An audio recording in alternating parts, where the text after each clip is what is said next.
Reading from May 6th, Science of Mind, A Philosophy of Faith, A Way of Life by Ernest Holmes. Reading from page 191, paragraph 5, through page 194, paragraph 1, using inclusive language. We realize that mental healing must also be spiritual healing, for the two cannot be divorced. We know that a belief in quality, belief in the power of good and the power of evil, has helped to destroy people, and the understanding of unity alone will heal them. We seek to realize this unity with spirit in all our healing work. Every treatment must carry with it a realization of the absolute, if it is to be a good treatment. We are not in any way superstitious about this, but understand that it is necessary since all life is one and God is the one life in which we all live. We realize that since understanding is not yet complete, it is legitimate to use all methods which help troubled humanity. But we do look forward to the day when truth alone will answer every need. The mental healer will do all of their work in mind and will give their whole time and attention to correct knowing. But they will leave their patient free to use any method that will benefit them. In this way, the practitioner will get the best results, for everything is good as far as it goes, but the consciousness of truth alone is the tool of a spiritual practitioner. Too much cannot be said against the belief that willpower is creative. The will is directive, but not creative. Will is the conscious, direct power of the intellect, and as such has a very important place in the creative order, but in no case is it to be used as though it would force things to happen. Any idea of using the will to influence people is a mistake. If we agree that we can influence others by willpower, then we are also admitting that someone else with a greater power of will can influence us. There is no law of nature that works only one way, since all natural laws are impersonal.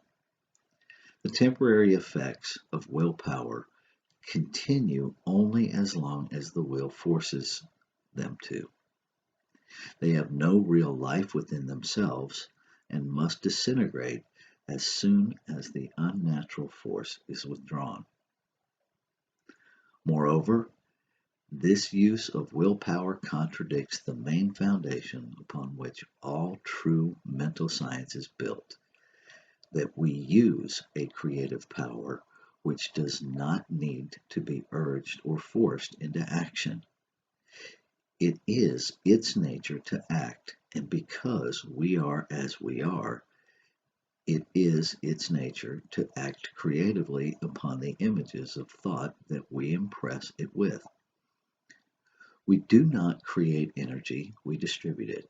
And in the natural sciences, we know that we can transform energy from one type to another. So, the will may decide what form the energy is to take, but it cannot, nor does it need, to create the energy. The energy of mind, like other natural energies, already exists. We merely use it, and it is within our province to use it in any way we may desire. We have it within our power to cause it to take varying forms for us. No particular one is permanent.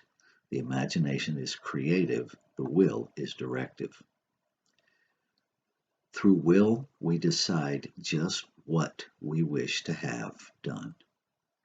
We may wish to use the creative power of mind for helping someone else, for self-help, or for some other purpose. The will holds attention to the mental viewpoint until the creative power has time to work through the law of unfoldment.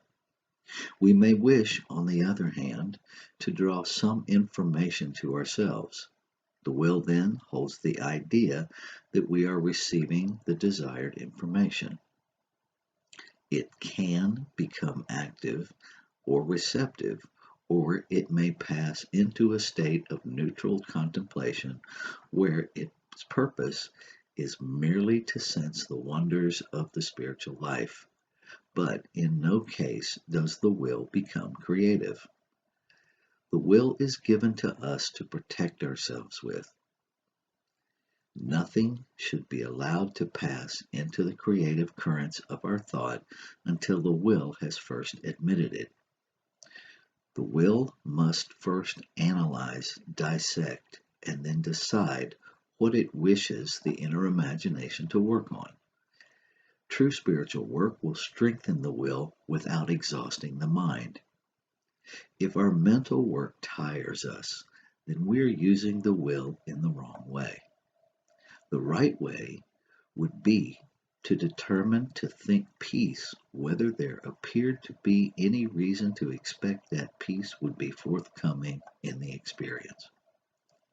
As we should understand the proper use of the will, we should understand the true meaning of concentration.